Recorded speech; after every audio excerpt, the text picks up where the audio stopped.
Assalamualaikum, sudah bisa dimulai, Umi? Nah, silakan. Bismillahirrahmanirrahim. Assalamualaikum warahmatullahi wabarakatuh. Innal hamdalillah nahmaduhu wa nastaghfiruhu wa na'udzu billahi min syururi anfusina wa min sayyiati a'malina. May yahdihillahu fala mudhillalah wa may yudhlilhu fala hadiyalah. Asyhadu an la ilaha illallah wahdahu la syarikalah wa asyhadu anna Muhammadan abduhu wa rasuluhu amma ba'du. Puji syukur kehadirat Allah Subhanahu wa taala yang alhamdulillah sampai saat ini kita masih diberikan nikmat kesehatan dan kesempatan kepada kita hingga pada hari ini kita bisa berkumpul dan Allah izinkan kita dalam rangka menuntut ilmu. Salawat serta salam kita haturkan kepada tauladan kita sepanjang zaman yakni Nabi Muhammad Sallallahu Alaihi Wasallam. Semoga kelak kita semua bertemu dengan beliau di yaumil akhir. Amin, amin ya rabbal alamin. Alhamdulillah pada kesempatan kali ini Ustazah kita juga telah hadir, yaitu Ustazah Enok Mutiah dan para ummahat semua yang insya Allah selalu diberkahi oleh Allah dan tidak bisa saya ucapkan satu persatu. Dan semoga yang tidak bisa hadir pada hari ini karena urusan masing-masing nanti bisa dipertemukan di sesi-sesi selanjutnya. Amin, amin ya rabbal alamin.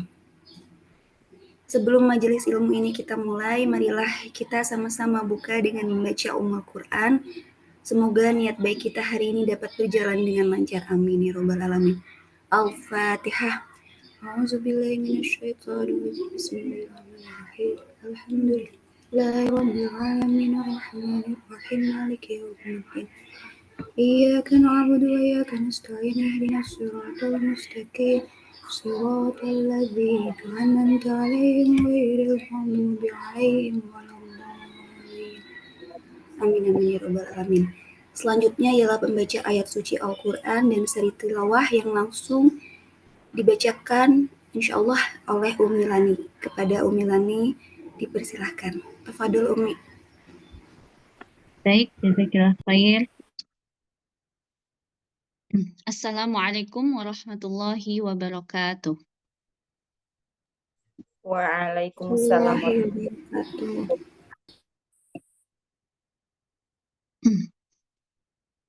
A'udzu billahi minasy syaithanir rajim. Bismillahirrahmanirrahim. Wallahu ja'ala lakum min anfusikum azwajan wa ja'ala lakum min azwajikum banina wa hafadatan wa razaqakum minat thayyibat. Afabil batili yu'minuna wa bini'matillahi hum yakfurun. Dan Allah menjadikan bagimu pasangan suami atau istri dari jenis kamu sendiri dan menjadikan anak dan cucu bagimu dari pasanganmu serta memberimu rezeki dari yang baik. Mengapa mereka beriman kepada yang batil dan mengingkari nikmat Allah? Maha benar Allah dengan segala firman-Nya. Assalamualaikum warahmatullahi wabarakatuh. Waalaikumsalam warahmatullahi wabarakatuh. Alhamdulillahirabbil alamin. Kita telah dengar tadi pembacaan ayat suci Al-Quran dan seri tilawah yang dibacakan oleh Umi Lani. Semoga yang membaca dan mendengarkan sama-sama bisa mendapat pahala dan syafaatnya di yaumil akhir. Amin amin ya rabbal alamin. Dan tiba juga akhirnya di pembahasan kita pada Jumat pagi ini di bab fasak yang insya Allah akan dibacakan oleh tim hari ini, yaitu saya, Umi Lani, dan Umi Fitria yang insya Allah nanti akan menyusul hadir, dan dilanjutkan dengan sesi diskusi bersama Ustazah Enok Mutiah LC MPD. Dan lanjut untuk pembahasan bab 3 kali ini, yaitu fasak. Yang pertama akan saya bacakan oleh diri saya sendiri. Untuk bab 3 fasak, terlepas dari tali ikatan sebuah pernikahan, bukan hanya jalan cerai, melainkan ada banyak jalan yang berbeda-beda, baik tata caranya, penyebab, ataupun hukum yang terkait sebagai konsekuensinya. Maka bila dikumpulkan, hal yang bisa menyebabkan terurainya tali ikatan pernikahan itu adalah fasak, hulu, ila, li'an, zi'ar, hilang, dipenjara, dan kematian. Dan pada bab ini akan membahas masalah fasak sebagai salah satu metode putusnya ikatan pernikahan antara suami dan istri. Sebelum kita membahas langsung, kita akan membahas cara pengertian. Yang pertama yaitu sesuai dengan bahasa atau artinya. Kata al-fakshu bermakna menghapus atau membatalkan dan memisahkan. Sedangkan menurut istilah ilmu fikih, makna al-fakshu oleh para ulama didefinisikan antara lain oleh Ibnu Najim dan Asy-Syuuti sebagai melepas ikatan akad. Sedangkan Al-Qarafi mendefinisikannya sebagai mencabut hukum akad dari asalnya seperti tidak pernah terjadi. Dan menurut Az-Zailai itu fasakhu adalah mengembalikan pembayaran atau mengganti dari masing-masing pihak. Hakikat fasak dan konsekuensi hukumnya. Dari definisi fasak di atas, kita bisa buat persamaan sekaligus garis besarnya sendiri antara fasak dengan talak. Nah, untuk fasak sendiri ialah pembatalan pernikahan yang sudah terlanjur terjadi seolah-olah tidak pernah terjadi pernikahan sebelumnya.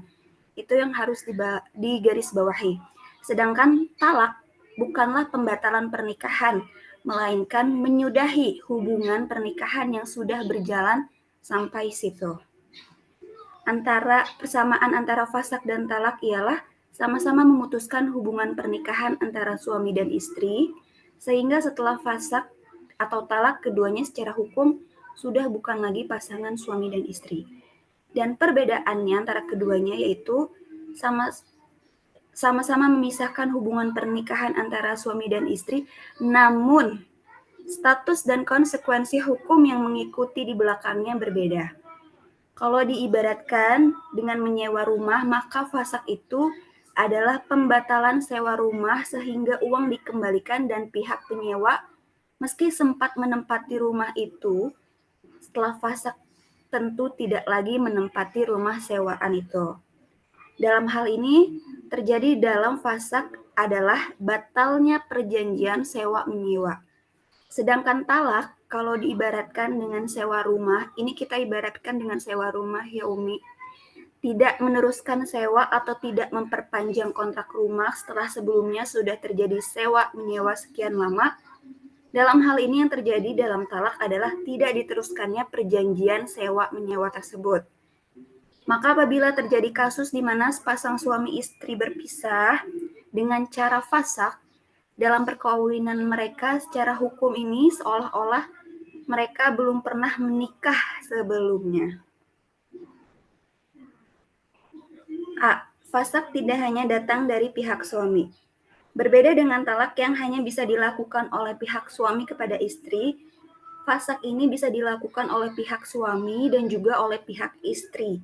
Dan bisa juga dari pihak qadhi atau hakim yang memutuskan perkara di antara mereka. Misalnya, di mana kasus istri merasa suaminya telah menyembunyikan aib tertentu yang menurut istri sangat tidak bisa dibenarkan.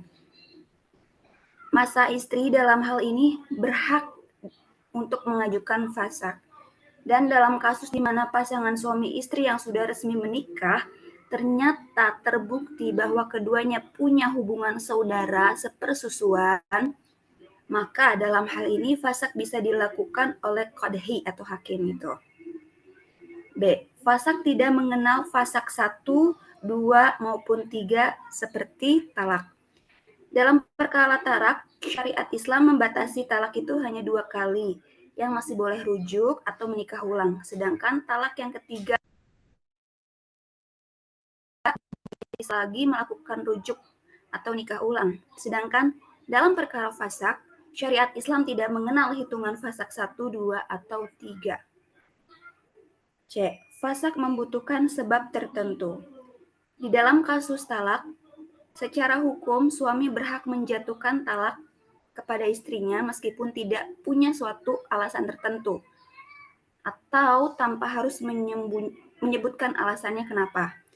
Sedangkan dalam kasus fasak ini, pihak-pihak yang mengajukan fasak yaitu suami atau istri atau hakim atau qadhi itu semua harus menyebutkan sebab dan alasan dijatuhkannya agar fasak itu sah dan diterima dalam syariat Islam. Dengan kata lain, fasak tidak bisa dijatuhkan tanpa ada sebab dan alasan yang memungkinkan fasak itu dijatuhkan. D. Fasak tidak memberikan hak-hak tertentu kepada istri. Dalam kasus talak, istri yang ditalak itu punya beberapa hak yang menjadi kewajiban si suami. Namun dalam kasusnya yang fasak, hak-hak itu tidak ada. Di antara hak-hak istri yang bercerai adalah mahar, mut'ah, nafkah, iddah, dan lain-lain.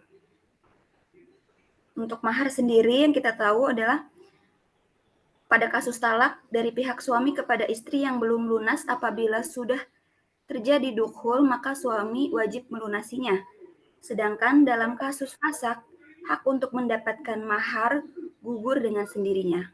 Bahkan mahar yang sudah diberikan pun harus dikembalikan. Mut'ah. Selain itu, istri yang ditalak juga punya hak mut'ah, yaitu semacam uang pesangon dari suami. Walaupun sifatnya bukan kewajiban, namun mut'ah ini termasuk hal yang disunahkan. Dan nafkah. Dalam kasus talak, meski seorang istri sudah ditalak oleh suaminya, selama masa iddah yang lamanya 3 kali haid atau suci dari haid, istri tetap berhak mendapatkan nafkah dari suaminya. Namun di kasus fasak ini, hak untuk menerima nafkah dari suami sesuai fasak itu juga tidak ada. Dan selanjutnya untuk kuansi hukum dan fasak akan dibacakan oleh Umi Lani. Baik, saya teruskan ya. Ya. Baik. Selanjutnya, konsekuensi hukum fasak.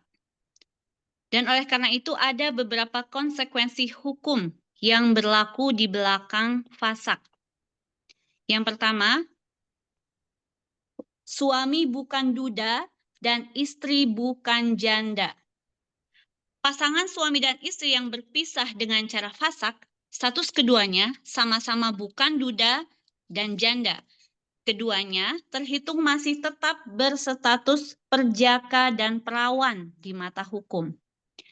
Dalam kitab hudud, laki-laki perjaka atau wanita perawan yang statusnya belum pernah menikah, apabila mereka berzina, hukumnya bukan hukum rajam, melainkan hukum cambuk 100 kali. Yang kedua, istri tidak perlu menjalani masa iddah. Istri yang pisah dengan suaminya lewat cara fasak tidak perlu menjalani masa iddah. Sebab masa iddah yang wajib dijalani itu hanya berlaku bila terjadi talak. Maka dia tidak perlu menetap di dalam rumah selama 3 kali suci dari haid, seperti umumnya wanita yang ditalak oleh suaminya. Juga tidak dilarang untuk berhias, menerima pinangan dari laki-laki lain, bahkan juga dibolehkan untuk langsung menikah. Yang ketiga, mantan suami istri tidak saling mewarisi. Pasangan yang berpisah dengan cara fasak tidak saling mewarisi. Berbeda dengan pasangan yang berpisah dengan cara talak atau wafat. Selama masa iddah masih berlaku, maka apabila salah satu dari mereka wafat, sebagian dari hartanya masih menjadi hak waris dari mantan pasangannya. Misalnya, dalam kasus suami menceraikan istri, lalu sebulan kemudian suami meninggal dunia, istrinya saat itu secara otomatis masih menjadi ahli waris dari mendiang suaminya, sebab masa idahnya masih berlaku.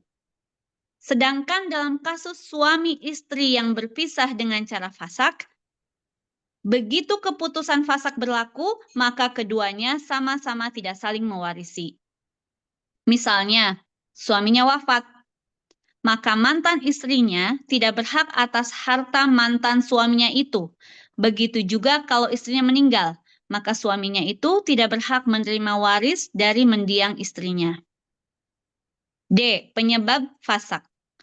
Fasakh hanya boleh dan sah dilakukan apabila ada penyebab yang bisa diterima secara syariah. Dalam prakteknya, ada penyebab yang sifatnya hanya membolehkan fasakh, tapi tidak sampai mewajibkan, dan ada pula penyebab yang sifatnya sampai harus mewajibkan fasakh. Di antara hal-hal yang bisa menjadi penyebab fasakh, pertama, terbuktinya persaudaraan sesusuan. Pasangan suami dan istri apabila terbukti kemudian bahwa ternyata mereka punya hubungan mahram mu'abad, maka pernikahan mereka wajib difasakh. Dan kemungkinan terbesarnya kasus ini terjadi pada kasus saudara sesusuan. Apabila terbukti dan ada saksi bahwa suami dan istri pernah menyusu kepada wanita yang sama, maka keduanya menjadi mahram mu'abda. Sedangkan pernikahan dengan mahram yang senasab atau karena musahharah amat jarang terjadi. 2. Fasadnya akad nikah. Akad nikah yang mengandung cacat atau fasad adalah nikah yang menjadi penyebab dibolehkannya terjadi fasakh. Bahkan para ulama menyebutkan bahwa hukum fasakh dalam hal ini bukan sekedar kebolehan, melainkan menjadi sebuah kewajiban atau keharusan. Di antara contoh akad nikah yang cacat atau fasad misalnya, nikah tanpa wali yang sah menurut syariah. Selain itu juga, akad nikah yang dilakukan tanpa adanya saksi yang memenuhi syarat sebagai saksi. 3. Salah satu pasangan masuk Islam, yang lain tidak.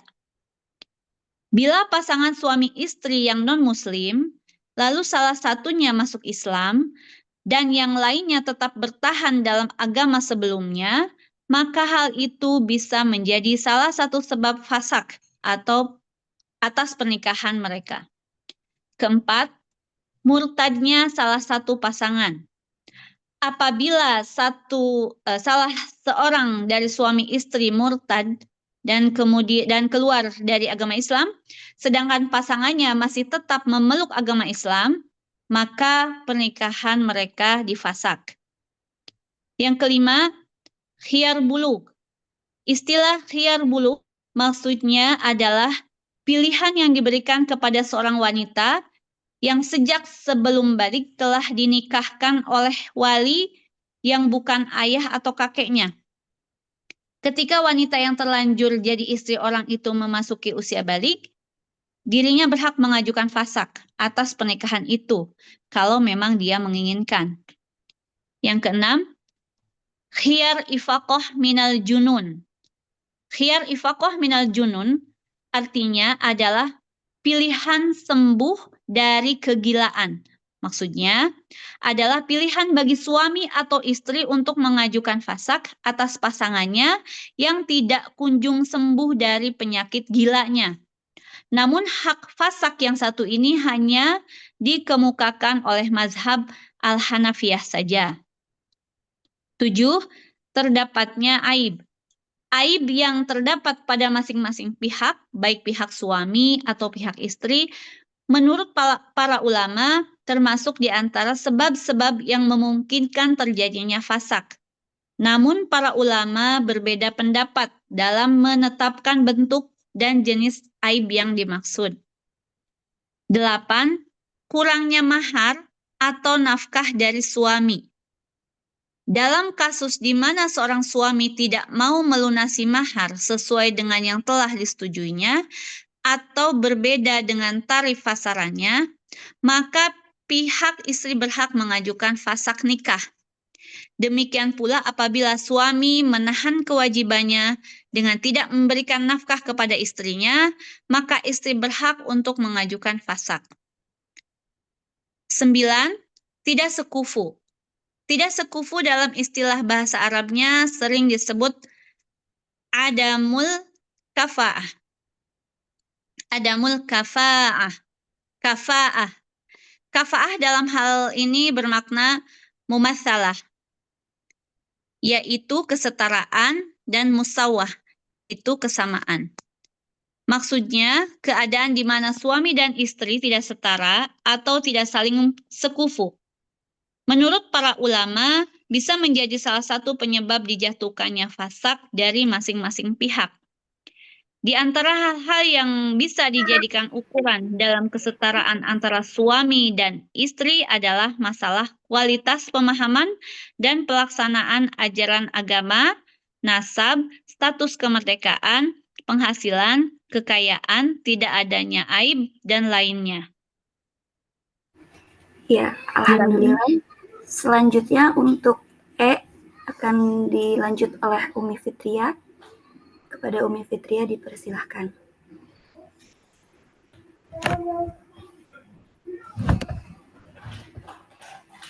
Umi Fitria.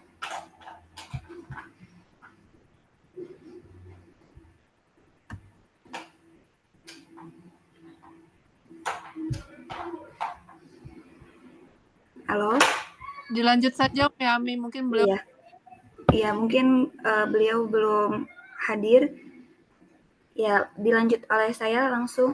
E, apakah pasangan boleh bersatu kembali? Sebuah pertanyaan menarik yaitu, apakah pasangan yang dipisahkan lewat proses fasakh ini boleh bersatu atau tidak?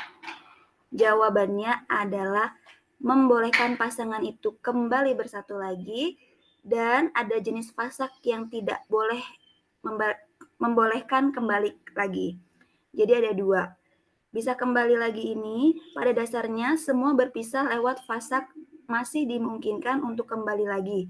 Namun terkadang ada kasus-kasus yang secara tegas tidak memungkinkan kembali lagi. Yang bisa kembali lagi ini apabila tidak ada penghalang yang tetap, seperti alasan tidak sekufu, terdapatnya aib, kurangnya mahar atau nafkah dari suami, khiyar buluk, khiyar ifaqah, minal junun, dan lainnya. Dan untuk kasus tidak bisa kembali lagi, yang membolehkan kembalinya pasangan itu antara lain terbuktinya pasangan itu sebagai saudara persusuan. Penyebab yang satu itu bersifat mutlak untuk selama-lamanya dan tidak akan berubah lagi dengan cara apapun. Penyebab lainnya adalah murtad. Salah satu pasangannya selama belum kembali lagi menjadi muslim, tetapi bila kembali lagi nanti si pasangan itu masuk Islam dan sudah terlanjur fasakh, maka boleh saja pasangan itu menikah kembali. Ya, alhamdulillah untuk penjelasan fasakh pada bab fasakh pada hari ini telah selesai, dan dilanjut dengan sesi diskusi bersama dengan Ustazah Enok Mutia LCM PDI kepada para ummahat yang mungkin ada yang ingin ditanyakan dan berdiskusi bersama mengenai bab fasakh ini, kita buka dan dipersilahkan. Silakan Ustazah.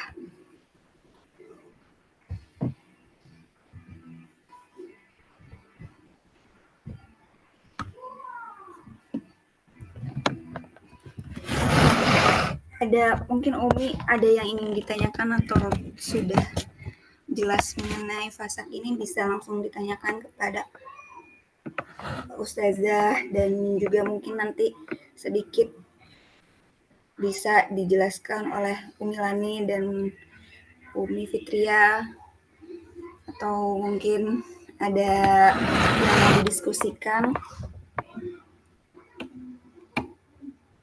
Ustazah belum kasih kata pengantar di awal, Ustazah. Iya Ustazah, afwan tadi. Saat kalian membuka diskusi Ustazah apa, Bu? Nah, Ya, Tafadhol Ustazah. Assalamualaikum warahmatullahi wabarakatuh. Waalaikumsalam Waalaikumsalam. warahmatullahi wabarakatuh. Saya mah tunggu komando aja kalau dikasih Panas. kesempatan ya ngomong, kalau enggak ya alhamdulillah. Tapi dari apa namanya, dari kitab ini udah sangat clear banget ya, udah jelas banget, terus dibacain lagi jadi enak banget sudah. Iya, saya kira kalau dari kitab udah jelas banget perbedaan antara talak dengan fasakh. Fasakh ini kan sebagai apa namanya, kata lain ya, istilah lain daripada perceraian. Cuman ada beberapa perbedaan yang ya sebenarnya tidak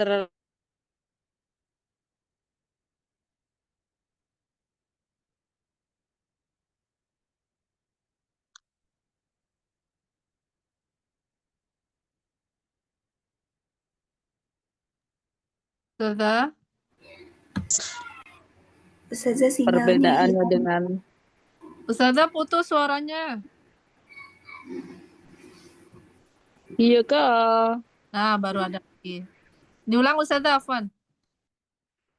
Bentar, kayaknya sinyal yang ini emang kurang jelas nggak?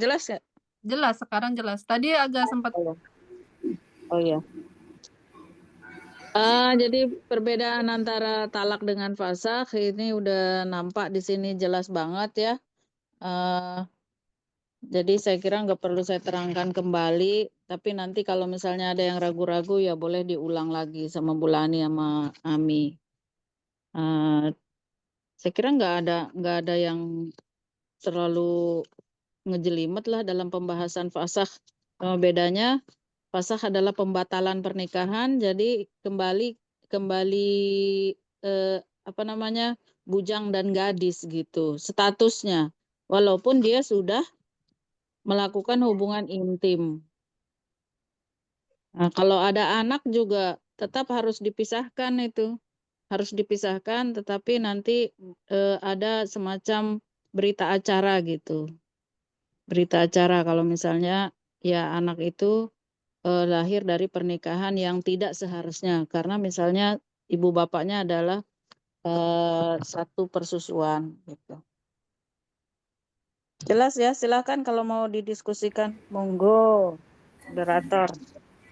Ya, Ustazah saya sendiri boleh bertanya kalau mau Ustazah? dibahas, iya kalau mau nanya. Iya. Kalau mau dibahas silahkan dibahas bareng-bareng. Ustazah, jika izin bertanya Ustazah, afwan. Tadi melanjut percakapan Ustazah, jika anak itu misalnya kan persusuan tuh, terus dilahirkan dan terjadi fasakh, apakah ada hak asuh anak seperti yang talak dan lain-lain gitu Ustazah, atau ya udah gitu berdua aja gitu? Iya, syukron Ustazah. Kenapa di buku ini tidak disebutkan kalau ternyata punya anak ya? Karena berita pernikahan itu adanya berita pernikahan walimah itu ya. Kita udah belajar tentang walimah. Itulah kenapa ada disunahkan walimah supaya cepat diketahui gitu sama orang-orang. Nah, makanya tidak terbahas di sini sampai ke bagaimana kalau ternyata yang perlu dipisahkan ini punya anak. Karena nggak mungkin sampai punya anak. Dia baru sampai pernikahan saja, itu udah ditahu sama orang harus pisah gitu ya. Artinya kemungkinannya kecil gitu kalau sampai punya anak setelah itu dia baru ketahuan kalau dia itu sebenarnya haram nikah atau adik kakak gitu ya. Gitu. Nah, kalaupun ada misalnya kejadian seperti itu kemudian harus dipisahkan dan punya anak gitu ya. Ya kan kalau misalnya mereka sepersusuan, ini kan yang muabad ya, yang nggak boleh sama sekali kembali. Kalau misalnya satu sepersusuan, ya nafkah tetap ditanggung berdua lah. Nafkah anak ya, nafkah anak tetap ditanggung berdua, gitu. Kalau misalnya hak asuh si siapa? Kalau di bawah 12 tahun itu biasanya ke ibu, di atas 12 tahun ya ke bapak. Cuman karena ketahuannya setelah anak itu ada, ya tetap ibu bapaknya harus dipisahkan. Gitu, fasakh. Oh ya baik, seperti itu Ustazah. Terima kasih Ya. penjelasannya, syukron. Ya silakan para ummahat, mungkin ada yang masih bingung atau bertanya-tanya, kok bisa sih gitu fasakh itu terjadi? Ya, Dan bertanya Umi. silahkan Umi. Ya, bismillahirrahmanirrahim. Ustazah, Ana masih belum paham yang tidak sekufu itu, Ustazah. Tidak sekufu tuh maksudnya tadi ada ya tidak kesetaraan antara suami dan istri. Itu juga bisa fasakh, Ustazah. Padahal kan maksudnya sebelum menikah kan pasti sudah ada pembicaraan tentang ke situ ya, Ustazah. Apakah dengan alasan itu juga bisa gitu, Ustazah, maksudnya? Ada yang waktu kenalannya itu kan ngaku kaya. Oh, modus. Modus ya. Ngaku kaya, mau dibuatkan pesantren, mau dibelikan mobil mewah gitu. Tahu-tahu pas sudah 2 tahun menikah barulah terungkap kalau dia ini ya Allah udah janda 4 kali, terus miskin, nggak ada apa-apanya, cuman karena ya gitulah. Akhirnya kan sebenarnya tidak sekufu gitu, tapi untuk minta cerai, untuk menceraikan kan nggak enak ya si laki-laki ini. Akhirnya sakit hati dan meninggal. Gue nyeritain siapa? Curhat. Curhat. Ya itu tandanya tidak sekufu gitu. Termasuk ya sekufu itu kan dari segi apa namanya agama, harta benda, kemudian nasab, kekeluargaan gitu loh. Ini kejadian gitu, kejadian dan mau cerai udah terlanjur apa ya? Ya udah ditahu orang, kemudian repot lah, sudah membuang yang pertama gitu kan. Jadi kayak jilat ludah sendiri. Padahal udah nyadar kalau itu namanya tidak sekufu. Untuk bisa dipisahkan itu artinya ngajukan ya, yang laki bisa, yang perempuan juga kan bisa ngajukan gitu untuk berpisah. Tapi yang nggak enak akhirnya sakit hati sendiri, meninggal. Itu kasus itu, gitu Mania. Pengajuannya berarti nggak ke lembaga hukum, Ustazah. Kalau seperti fasakh ini maksudnya Tetap ke lembaga hukum. tetap ada. Yang bisa memisahkan iya, tetap ke lembaga hukum. Namanya fasakh, di lembaga hukum juga namanya fasakh. ini fasakh. Iya. Oh ya. Pengadilan nggak bisa cerai sendiri lah. Ini Iya. kayak kemarin tuh kan ada tuh yang menikah. Terus di malam pernikahan dia ngambil ayam geprek itu kan keluar, terus ngilang. Pergi Pernah mas? dengar nggak kasusnya? Enggak. Iya pergi sama pacarnya yang cewek.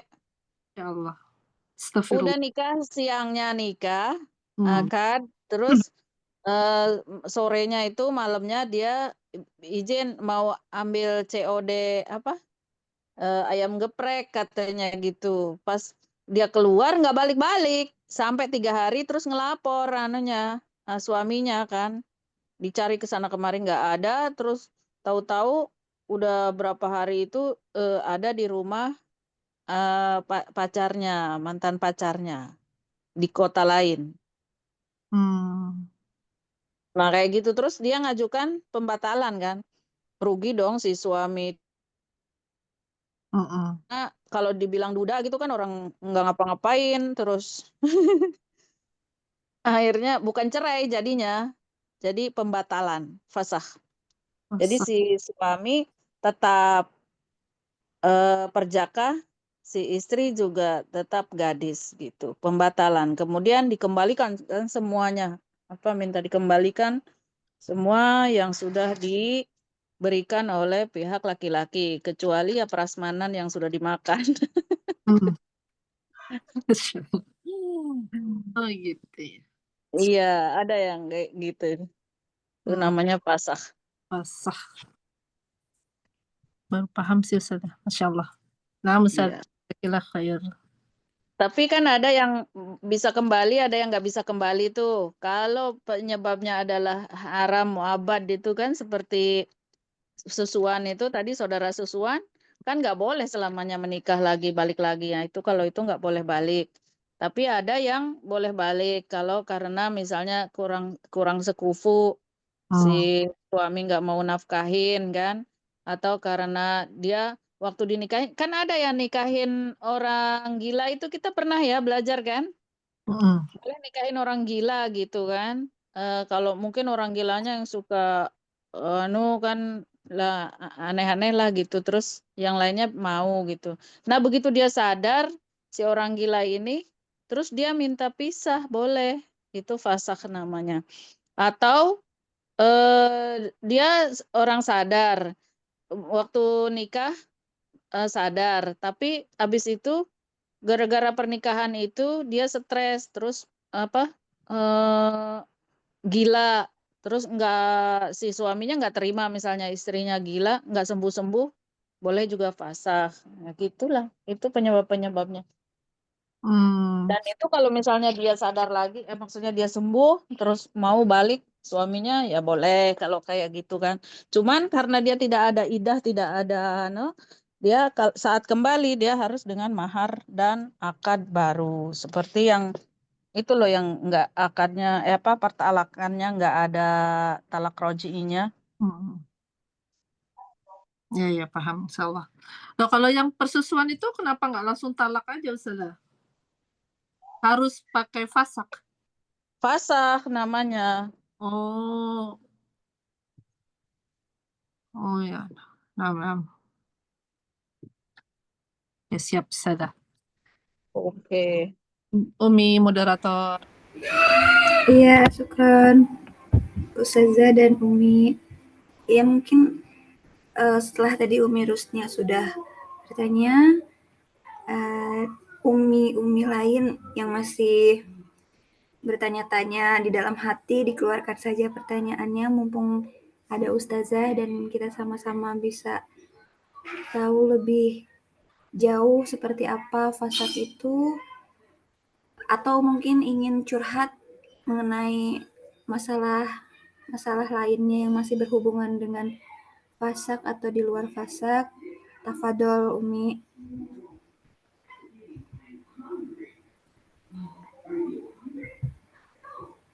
Ya, alhamdulillah sepertinya Ustazah sepertinya sudah antara paham atau mungkin ada kegiatan lain yang dilakukan oleh para ummahat antara ada dan tiada. Ya, Eyang Endro mungkin absen aja absen. Yang dengerin aja. Masya Allah. Siapa yang? Coba di absennya ada Toliba. Ada yang mau. Hadir. Silakan Eyang mau ada yang dicurhatkan. Ada, alhamdulillah. Umi Yuyut. Ya, Ke pasar itu ya. Waalaikumsalam warahmatullahi wabarakatuh. Pas di pasar ya. Banyak itu fasakh itu sama harus berurusan dengan kantor agama gitu kalau mau dipisah bagaimana ada sertifikat atau ada apa gitu ya. Iya, harus ke pengadilan. Oh, tetap ada sidang juga gitu ya. Iya. Harus ke pengadilan ngajukannya namanya pembatalan pernikahan gitu. Pembatalan pernikahan ngajukannya. Nanti di situnya juga aktenya itu pembatalan pernikahan. Bukan talak, bukan cerai. Walaupun sudah beranak pinak juga, misalnya fasakh, Iya, tetap surat itunya, surat dari pengadilannya fasakh gitu ya, Umi? fasakh. Dan iya, dan suami istri tidak menjadi duda. Tapi biasanya fasakh ini tidak lama dari pernikahan gitu loh. Iya, paham. Paling Nggak kayak sampai berapa bulan. tahu terus Itu mah doyan. fasakh batalin pernikahan lah, udah keriput masih gadis bilangnya. Kecuali ini mungkin ya Ustazah yang tadi murtad, salah satu pasangan murtad itu walaupun sudah beranak pinak bisa dibatalkan gitu ya Ustazah ya? Iya. Jadi kan murtad salah satu berarti walaupun dia sudah ini tetap bisa batal ya walaupun beranak pinak gitu udah. Batal. Ya, statusnya batal. Enggak, soalnya kan talak itu kan juga harus ada penyebabnya juga kan. Nah, Betul. kalau misalnya perbedaan agama itu kan kalau untuk talak tuh nggak bisa kayaknya.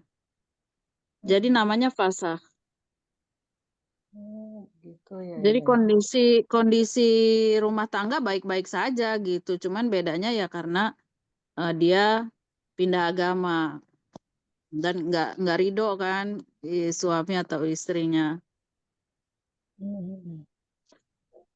Oh, ada yang begitu ya saja ya. Oh, Masya Allah. Alhamdulillah, jazakallah khair Ustazah. Iya.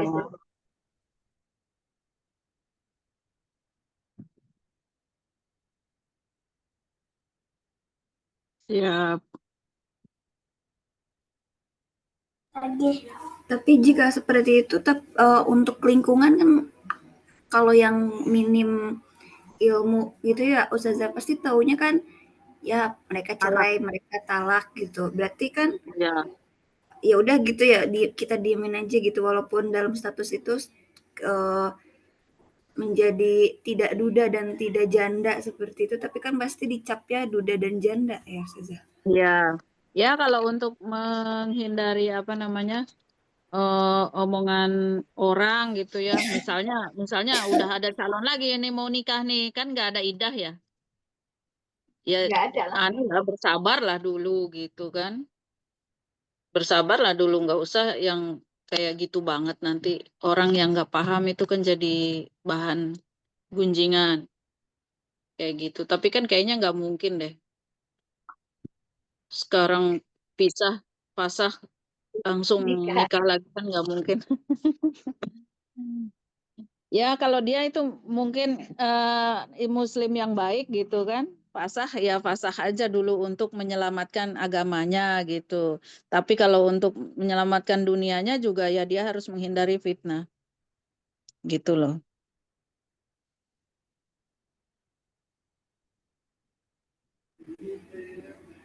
Baik, Ustazah, terima kasih. Jadi paham gitu. Jadi kita yang harus memberi pengertian kepada orang sekitar gitu. Jika kalau ada Iya. orang sekitar yang kurang enak didengar seperti itu ya, Ustazah. Siap.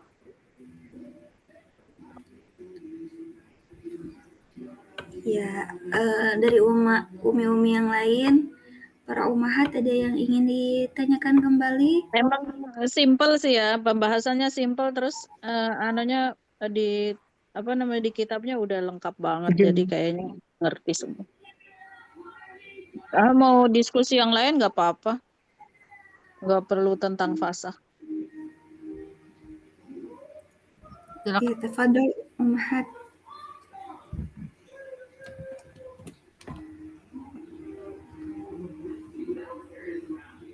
Ustazah Neneng mungkin ada yang ingin ditanyakan Ustazah. Umi Umi lagi kambuhin, lagi bertani. Umi Fitria mungkin.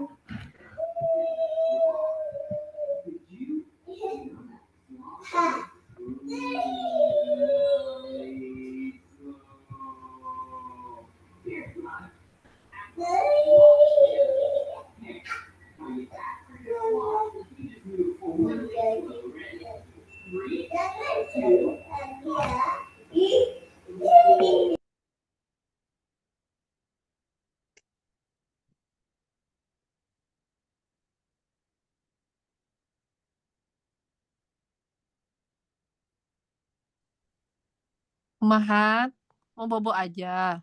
Gak apa-apa loh mau bobo. Kita tutup aja Ustazah. Oh, mungkin lagi pada puasa ini Ustazah, lagi puasa Rajab. Lemes. Lemes. Ini hari Jumat. Yang Oh iya, pertama, Jumat. Benar. ya ini hari Jumat. Yang pertama kita masuk pada bulan Rajab ya. Iya, Bulan Rajab. Bulan Rajab ini dikenal dengan bulan istighfar, bulan menanam. Nanti bulan Sya'ban kita bulan menyiram. Dan bulan Ramadan itu bulan panen pahala. Ya. Jadi saya ikut mengingatkan kita semua, bulan Rajab perbanyak istighfar, nanti bulan Sya'ban perbanyak sholawat, dan bulan Ramadan perbanyak qiyamul lail. Insya Allah hari kemenangan yang 1 Syawal itu barulah kita bisa berbangga di situ. Tapi kalau puasa Ramadan saja tanpa mengisi bulan Rajab ini dengan kegiatan-kegiatan yang positif, dengan sholat tasbihnya, tahajudnya, ya jangan bilang 1 Syawal itu hari kemenangan. Itu yang menang itu buat orang-orang yang mempersiapkan Ramadan untuk panen itu dari bulan Rajab ini.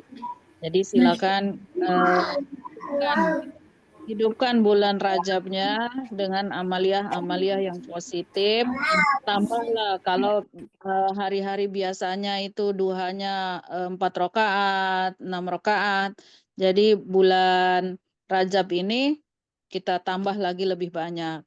Kalau qiyamul lailnya itu hanya seminggu sekali atau belang-belang lah, malam ini bangun, malam besok enggak gitu ya. Usahakan bulan Rajab ini sudah lebih banyak lagi supaya nanti bulan Sya'ban kita lanjutkan, kemudian bulan Ramadan nggak ada malam yang tanpa qiyamul lail, dan itu kita lakukan dengan semangat ya. Selain itu sekarang 361 ya, 361 menuju 2026. Tandain. Artinya kan Ramadan yang mulia dan Sya'ban gitu udah kita sebut kan.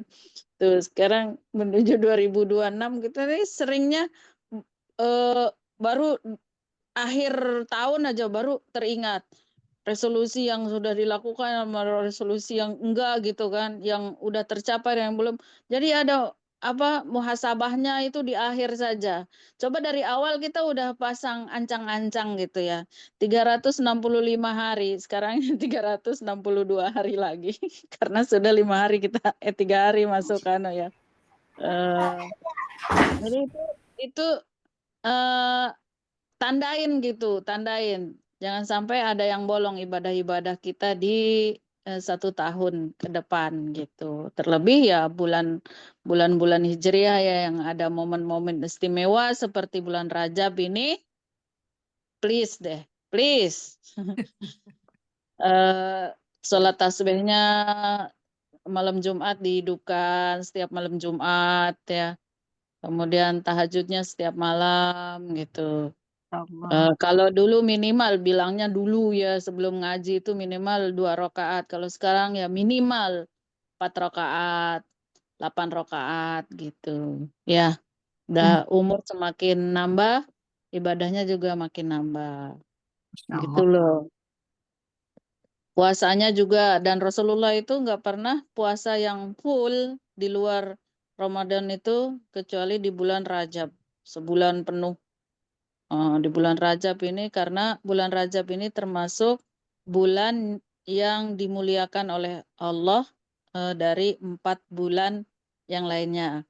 Muharram, Zulqa'dah, Zulhijjah, Muharram, kemudian Rajab. Ini arba'atun hurum. Inna iddatash syuhuri indallahi isna asyara syahron. Sesungguhnya bilangan-bilangan bulan itu bagi Allah itu ada 12. Fiha arba'atun hurum. Di antaranya ada 4 bulan yang mulia. 4 bulan yang mulia. Yang dimana di bulan itu dilipat gandakannya pahala. Di selain berbeda ya dengan bulan-bulan yang lain. Jadi di 4 bulan ini termasuk bulan Rajab ini yang terpisah dari 3 bulan yang lainnya. Kalau 3 bulan yang lainnya itu berdekatan, berurutan. Kalau Rajab ini istimewa. Selain itu, Rajab ini pembuka atau persiapan untuk menuju bulan yang istimewa. Kalau Ramadan tidak disebut bulan mulia, tetapi dia bulan istimewa. Bulannya Allah. Kenapa bulannya Allah? Karena puasa itu hanya Allah yang bisa memberikan pahalanya.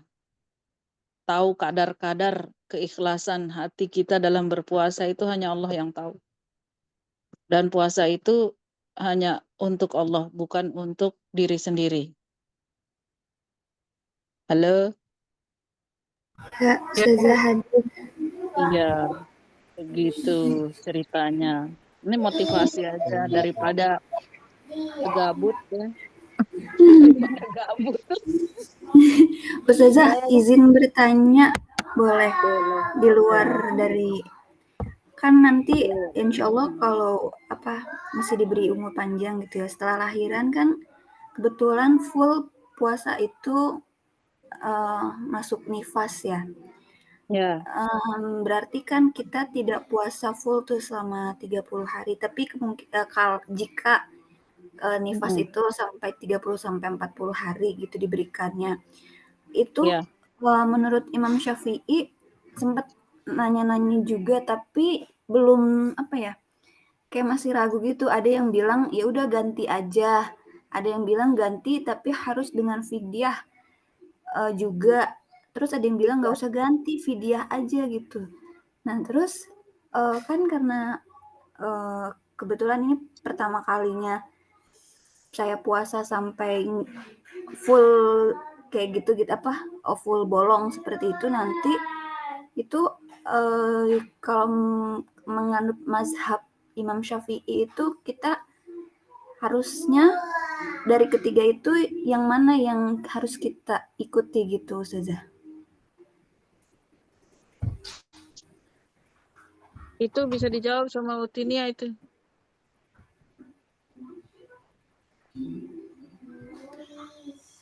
Utinia. Udah sering banget itu. Udah sering banget itu kita bahas. Utinia bisa jawab tuh. Tilani bisa jawab. Mana yang boleh? Mana yang boleh bayar fidyah saja? Mana yang harus enggak ada kayaknya fidyah saja tuh enggak ada. Mana yang harus mengganti puasa, mana yang harus mengganti dan fidyah. Itu, tapi yang fidyah saja enggak ada kalau untuk orang hamil dan menyusui kecuali orang yang udah tua renta dan tidak mampu berpuasa. Ya. Iya, Umi. Terus Nia mungkin bisa menjawab pertanyaan saya. Iya benar gitu. Iya benar gitu katanya. Harus Udah dijawab sama saja berarti harus bayar fidyah dan harus ganti. Harus kode puasanya. Kecuali itu udah dijawab tadi. Orang yang sudah sangat tua. Maksudnya ya udah sangat tua kan kalau Umi Ami kan banget ya. Iya. Jadi insya Allah harus bayar fidyah dan bayar kode puasanya juga. Oh berarti fidyah juga, bayar kode juga ya Umi ya? Yang dari Imam Syafi'i ya, insya Allah. Mungkin ada tambahan dari Umi Lani. Oh ya syukran. Berarti tetap wajib fidyah juga ya? Ntar saya tulis ya biar bisa disimpan. saja izin bertanya lagi ya. Silahkan Umi. Tadi Afwan, kalau kita puasa sunat itu, misalnya kita nggak sempat Senin Kamis, itu boleh nggak hari lain, walaupun kita nggak punya utang gitu? Ya boleh, Boleh ya? boleh dong. Oh, Puasa iya. saja. Kayak misalnya gini, anak saya lahir hari Sabtu. Itu ini apa namanya? Ini lagi. Ini nih wasiat ibu saya ya, karena beliau itu selalu melakukannya. Ya termasuk dari Rasulullah, karena Rasulullah itu mempuasai hari lahirnya itu ya karena apa namanya dia senang dengan kelahirannya sendiri gitu kan. Nah, kalau misalnya kita senang dengan kelahiran anak kita, boleh puasa itu. Nah, itu termasuk sunnah mengikuti Rasulullah. Jadi kita puasa hari Senin itu kenapa? Pertama karena kelahiran Rasulullah, kedua karena Rasulullah itu senang puasa di hari Senin dan karena beliau itu lahir di hari Senin gitu kan. Kenapa hari Kamis itu? Karena hari Kamis itu dalam ajaran Islam itu menutup hari. Karena hari Jumat itu adalah hari raya. Kiamat.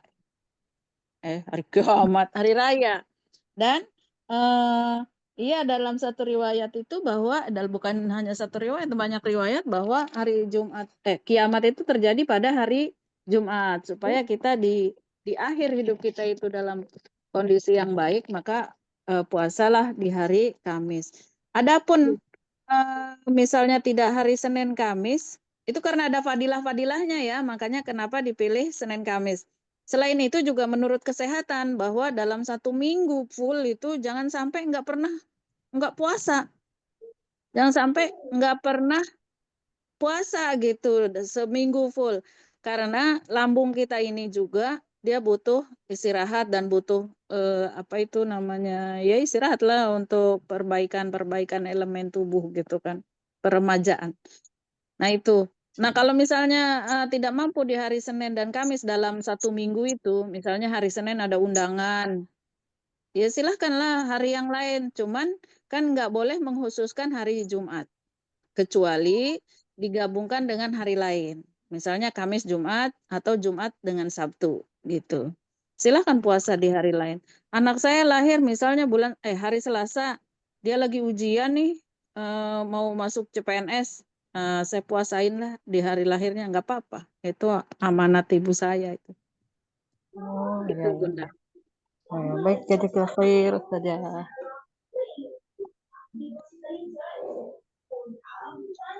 Syukran.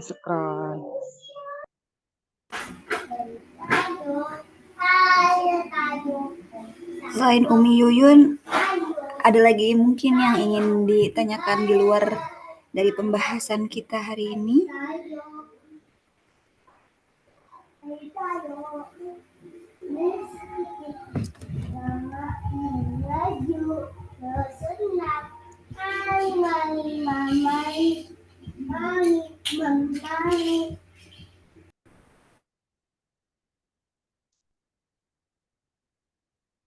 Nah, ini saya jawab nih, saya tulis biar bisa di-copy ya, Neng Ami. Iya, Ustazah. Nampak kan di situ bisa sambil dibaca sama semuanya. Iya, yang khawatir akan dirinya dan bayinya. Jadi dirinya itu si ibu ya. Dan ini harus atas resep dokter. Artinya sudah diperiksa dengan dokter. Diperiksa bahwa ibunya sehat. Misalnya berat badan ibunya normal, terus ya nggak ada kayak penyakit-penyakit bawaan yang lainnya gitu kan. Kayak kan ada jantung, ada apa itu kan. Biasanya ibunya sakit. Dan bayinya juga sehat. Bayinya sehat. Bayinya dikhawatirkan. Misalnya kalau ibunya puasa, bayinya nggak makan gitu kan. Ibunya juga lemes. Maka dia wajib qadha saja. Qadha dan saja sih. Qadha saja. Qadha saja. karena dia terhitung orang sakit. Oh, maaf, Ustazah. Iya kan?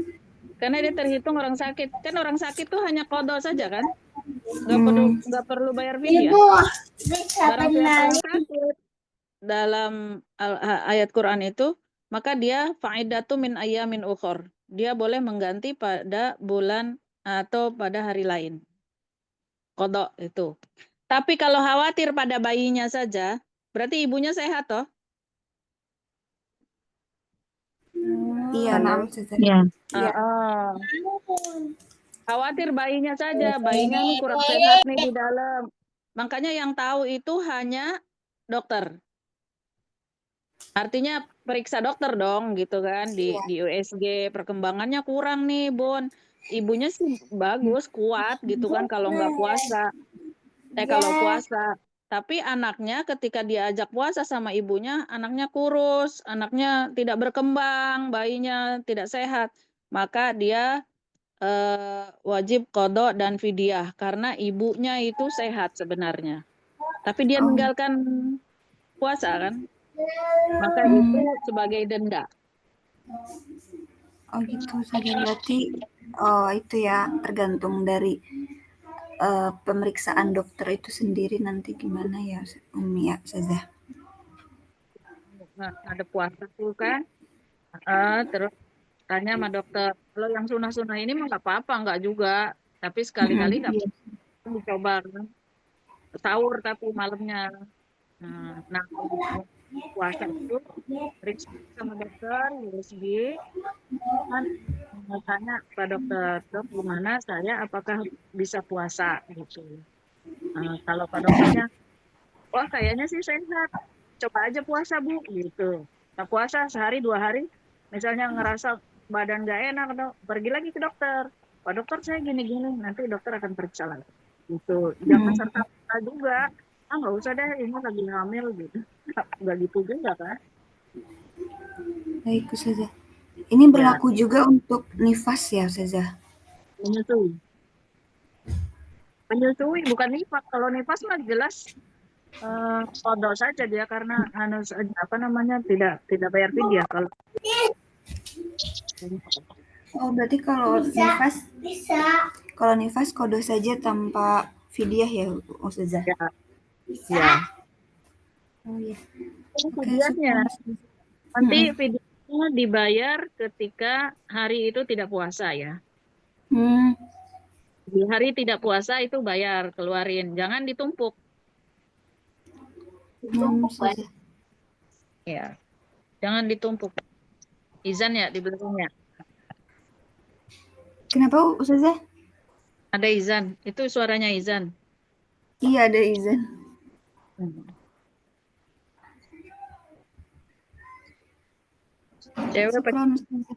Bertanya Ustazah, mumpung materinya masih boleh umum ya. Boleh. Ana khilaf, kita tuh udah pernah bahas tentang kode sholat belum ya Ustazah? Udah. Udah ya? Boleh diingatkan Ustazah, soalnya agak lupa kemarin tuh kan ada yang tanya ke Ana ya. Ana tuh kata Ana, nanti Ana konfirmasi dulu ke Ustazah, soalnya khilaf itu yang materi mana ya Ustazah.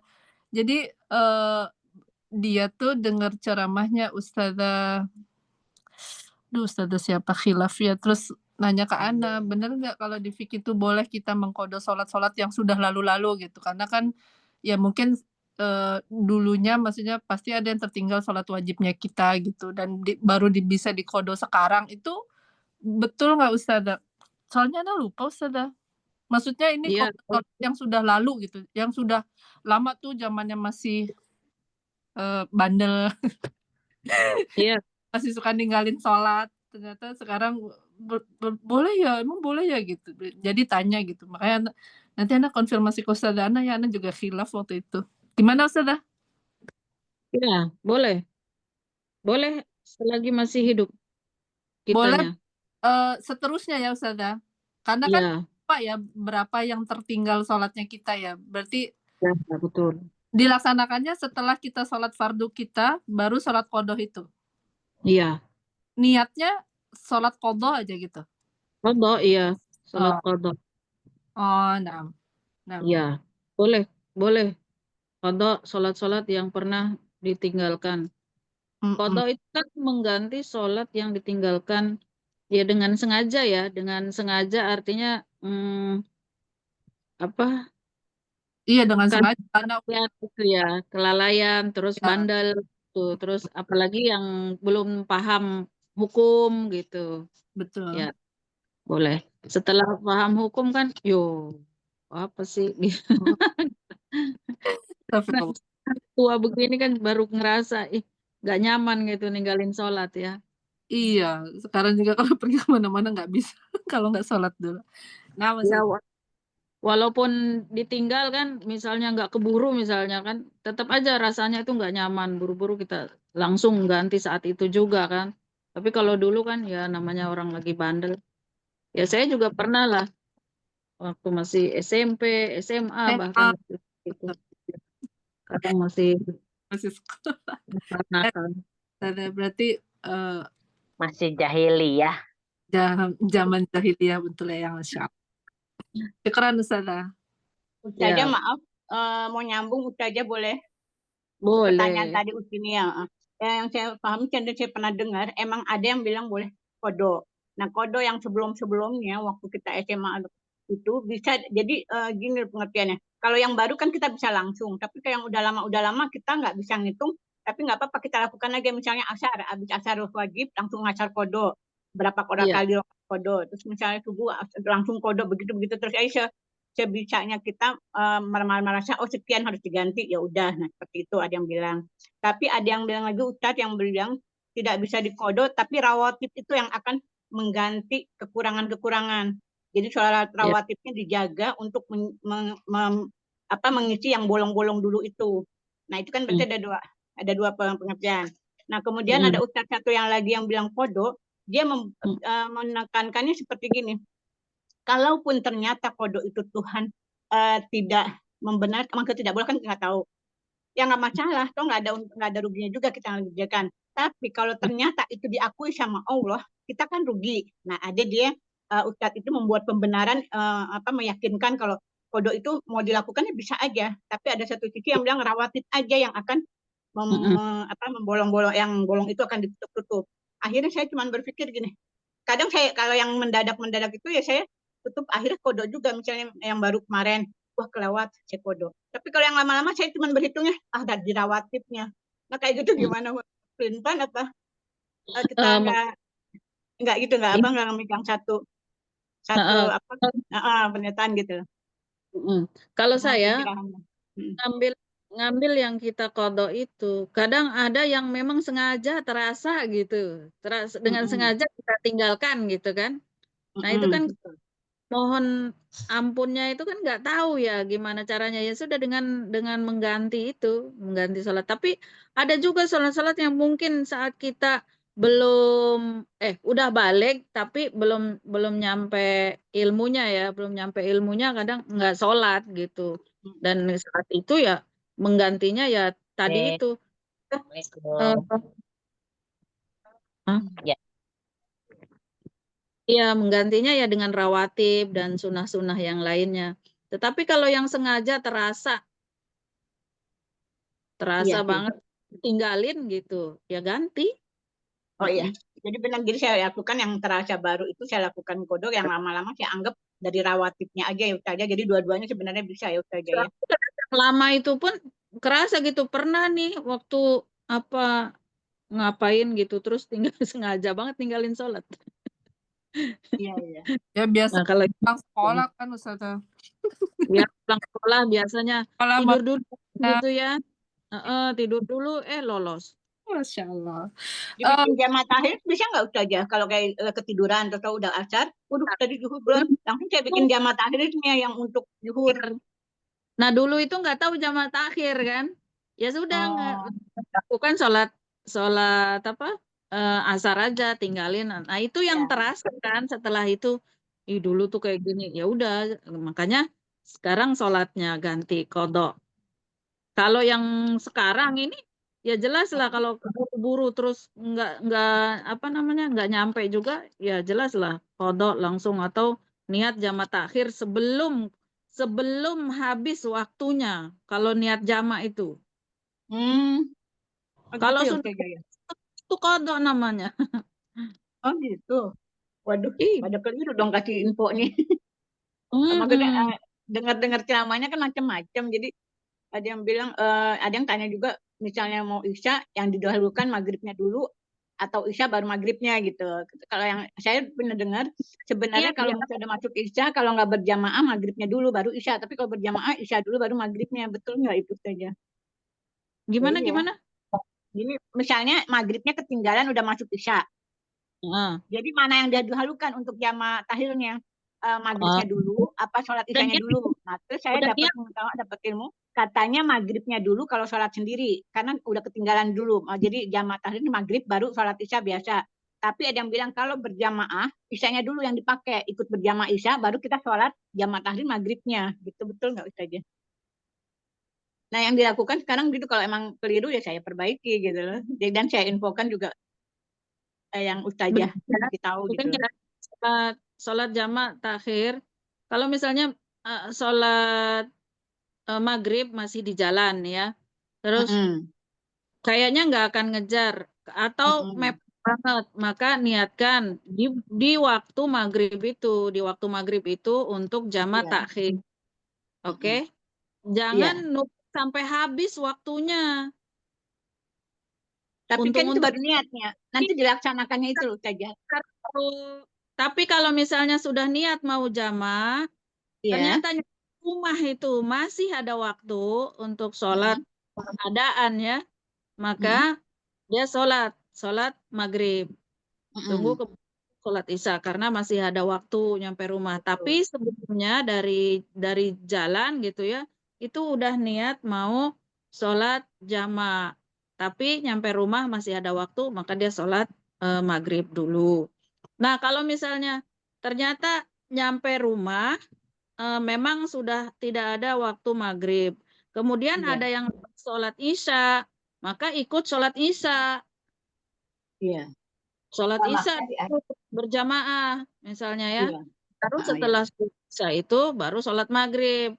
Tapi Iya. kalau nggak ada orang sholat isya, misalnya nih ya, misal dalam perjalanan safar, nyampe rumah jam 12, nggak ada orang lagi sholat kan, Iya. sholat isya. Saat itu mana-mana yang mau didahulukan boleh. Oh, Atau gitu. nyampenya mau apa namanya udah deket subuh ya, udah deket Iya. subuh.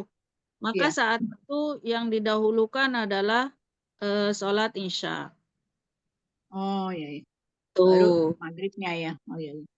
Itu Baik, hanya Ustazah. mengambil afdholiyah untuk sholat berjamaah. Iya. Nah, makanya sholat jamaah dulu isya, baru kemudian sholat maghrib. Kalau nggak ada ya silakan mau sholat mana saja duluan. Oh, iya. Baik Ustazah. Jadi nggak ada patokan ya kalau nggak ada. Mana aja boleh ya. Iya. Baik saja jadi terakhir.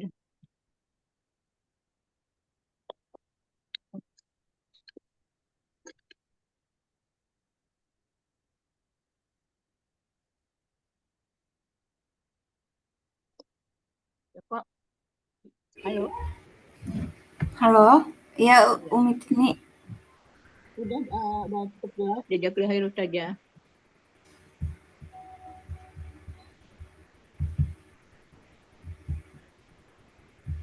Assalamualaikum Ustazah. Waalaikumsalam Umi. Menyambung sholat tadi kodok, saya juga pernah dengar. Ini sharing aja ya. Pernah dengar itu sholat rawatib itu bukan pengganti sholat kita yang pernah tertinggal. Jadi hanya pelengkap aja. Misalkan sholat kita yang kurang khusyuk gitu. Jadi ditambal dengan itu. Tapi kalau sholat wajib itu nggak bisa diganti dengan rawatib gitu. Tidak bisa menggantikan. Jadi ya sholat wajib yang tertinggal ya harus dikerjakan dengan sholat kodok, fardu kodok gitu.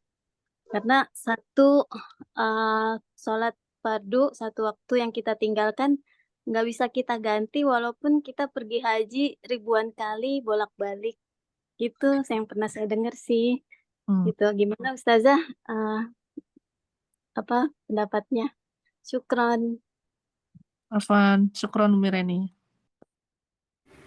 Syukron Umi Reni. Iya, karena kalau sholat rawatib dengan sholat wajib kan nggak apple to apple dong. Iya, betul. Kalau dibilang mengganti itu hanya melengkapi ibadah wajib yang tidak sempurna. Betul. Betul lah itu. Betul. Bukan mengganti tapi melengkapi. Betul itu memang. Iya. Tadi itu bukan mengganti tapi melengkapi yang bolong-bolong. Jadi tidak cukup dengan sholat sunat rawatib. Jadi tetap qadha dilakukan dan itu ya semampunya selagi masih hidup. Kalau memang ngerasa dulunya itu begajulan, dulunya itu nggak sholat, jarang sholat, padahal sudah balik gitu ya, maka tetap kita lakukan qadha namanya. Setiap kali sholat wajib, setelah itu kita ngulang sholat dengan niat qadha yang udah lalu gitu. Tapi kalau rawatib itu sholat sunnah tidak bisa mengganti sholat wajib. Oke. Sip. Iya.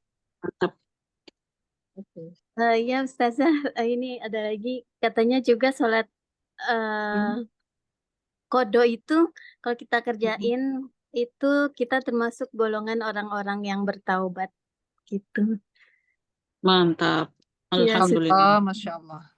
Barakallahu fiik. Alhamdulillah ini ada ummahat umum. Boleh tanya kok Umi Elmi sama Umi Lestari. Mungkin ada yang belum jelas di fikih, silakan boleh ditanya. Hari ini Alhamdulillah materinya agak sedikit ya Ustazah. Iya. Kita masih ada waktu 10 menit Ustazah insya Allah.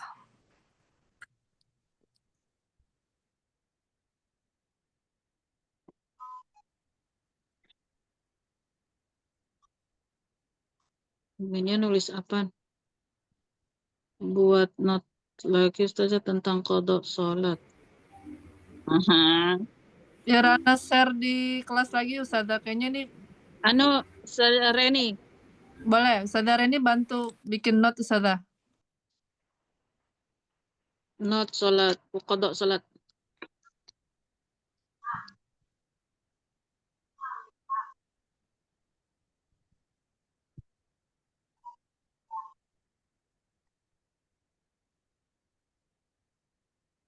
Masya Allah.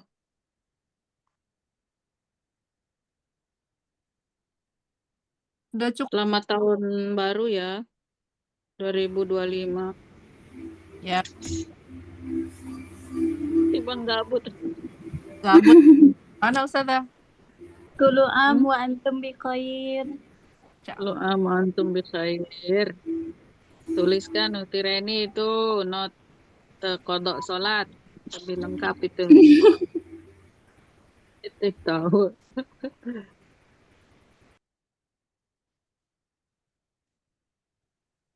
Qadha sholat. Assalamualaikum Bu Ustazah. Waalaikumsalam. Tentang qadha sholat itu memang kemarin juga 2 hari yang lalu di rumah kami untuk pengajian itu Ustadz kami juga menjelaskan seperti itu. Jadi sholat kita yang dulu pernah tidak dilaksanakan itu diqadha, sekarang boleh. Tapi kalau yang hubungannya dengan rawatib itu kok nggak dijelasin. Iya.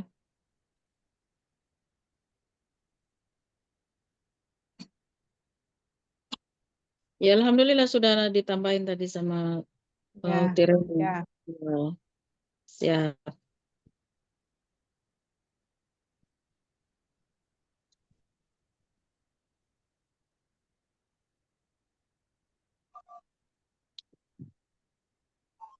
Sudah cukup mungkin Umi Ami bahasa kita. Cukup. Insya Allah. Nyimak terus kok. Saya nyimak terus. Ya. Alhamdulillah pada hari Jumat bertepatan tanggal 3 ini kita sudah berdiskusi mengenai bab fasak,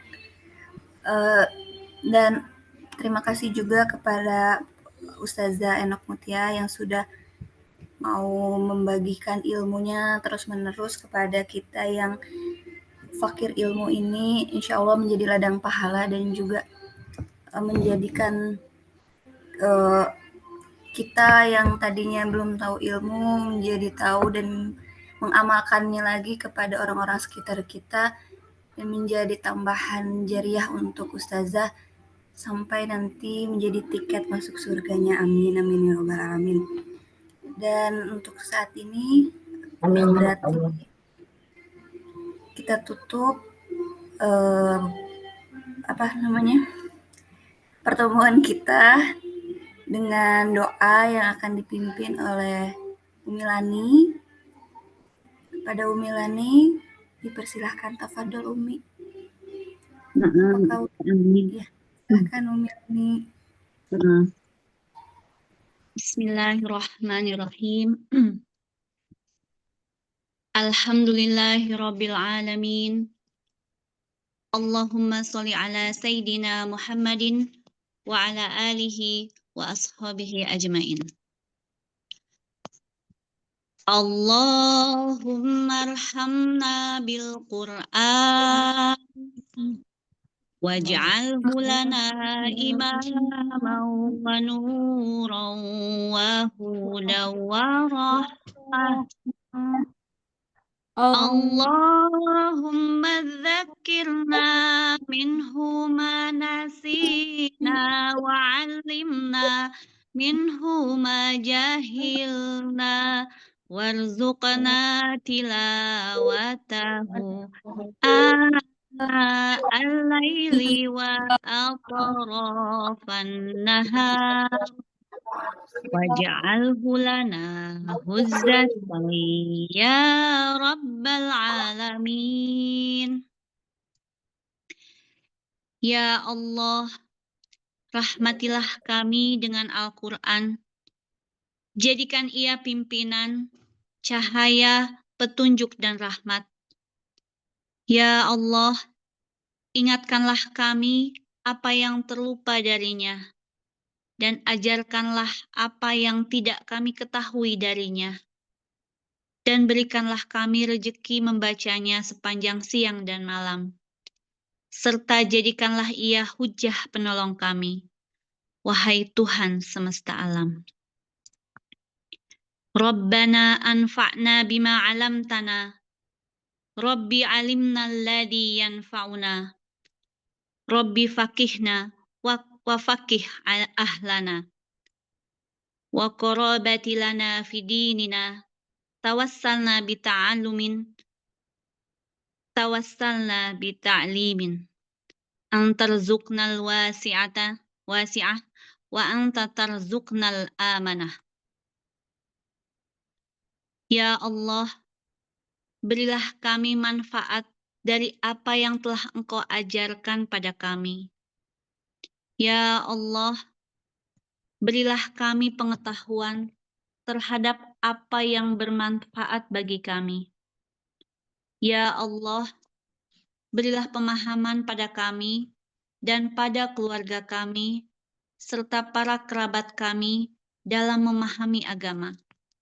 Kami bertawasul dengan belajar, kami bertawasul dengan mengajar, agar Engkau beri kami rezeki yang luas, dan agar Engkau beri kami rezeki amanah. Rabbana afrigh alaina sabran, wasabbit aqdamana. Ya Allah, curahkanlah kesabaran atas kami, dan teguhkanlah pendirian kami terhadap cobaan dan kebenaran. Ya Allah, berkahilah semua ilmu yang kami dapat selama kegiatan ini, sehingga kami dapat mengamalkan setelah kami bubar dan kembali ke aktivitas masing-masing, sehingga kami bisa menjadi suri tauladan dalam keluarga, masyarakat, bangsa, dan negara. Rabbana atina fid dunya hasanah wa fil akhirati hasanah wa qina adzabannar. Subhana rabbika rabbil izzati amma yasifun. Wassalamun alal mursalin. Walhamdulillahi rabbil alamin. Amin. Amin ya Allah ya Rabbal Alamin. Amin ya Rabbal Alamin. Syukron kepada Umi Lani. Alhamdulillah kita telah mendengarkan lantunan doa yang disampaikan oleh Umi Lani. Berarti berakhir juga pertemuan kita pada Jumat hari ini. Semoga apa yang tadi kita pelajari bisa meresap dan bisa disampaikan kembali kepada orang-orang sekitar kita. Amin ya Rabbal Alamin. Saya selaku moderator mohon maaf yang sebesar-besarnya jika ada salah-salah kata, hilaf itu datangnya dari saya. Terima kasih kepada para ummahat dan terkhusus kepada Ustazah kita, Ustazah Umi Mutiah LCMPD. Semoga di minggu selanjutnya kita bisa bertemu kembali dengan bab-bab yang selanjutnya. Kurang lebihnya mohon maaf. Wabillahi taufiq wal hidayah wa ridho wal inayah. Wassalamualaikum warahmatullahi wabarakatuh. Waalaikumsalam. Waalaikumsalam warahmatullahi wabarakatuh. Ya, jazakallah. Jazakallah. Astagfirullah, Ustazah.